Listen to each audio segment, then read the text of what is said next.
Hello বন্ধুরা, মাহিয়া মাহেক কিচেনে আপনাদের সবাইকে স্বাগত জানাই। আজ আপনাদের জন্য নিয়ে এসেছি আরও একটি নতুন রেসিপি। লোটে মাছের তেল ঝাল বানানোর জন্য প্রথমেই লোটে মাছগুলোকে কেটে পরিষ্কার করে ধুয়ে নিয়েছি। এবার কড়াইয়ে পরিমাণ মতো তেল দিয়ে দেব। তেলের পরিমাণটা এখানে একটু বেশিই দেব। তেলটা গরম হয়ে গেলে একটি বড় সাইজের কুচনো পেঁয়াজ দিয়ে কিছুক্ষণ নাড়াচাড়া করে নেব।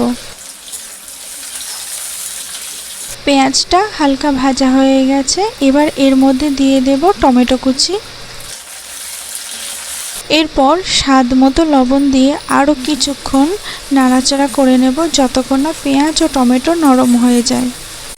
আদা রসুন বাটা দিয়ে আরও কিছুক্ষণ নাড়াচাড়া করে নেব যতক্ষণ না আদা রসুনের কাঁচা গন্ধটা চলে যায়।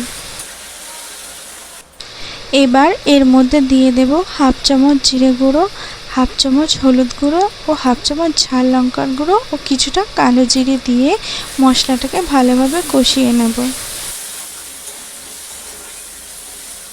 মশলা থেকে তেল ছেড়ে দিয়েছে। এবার এর মধ্যে পরিমাণ মতো জল দিয়ে দেব।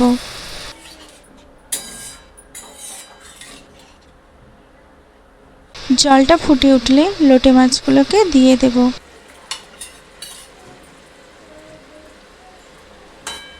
এরপর উপর থেকে কয়েকটা চেরা কাঁচা লঙ্কা দিয়ে 10 মিনিটের জন্য মিডিয়াম আঁচে ঢাকা দিয়ে রান্না করে নেব। অনেকেই লোটে মাছ পছন্দ করে না, কিন্তু এইভাবে একবার বানিয়ে দেখবেন। যেমন বানানোও সহজ, খেতেও কিন্তু দারুণ লাগে। আর আমার ভিডিও যদি আপনাদের ভালো লেগে থাকে তাহলে চ্যানেলটি অবশ্যই সাবস্ক্রাইব করে দেবেন।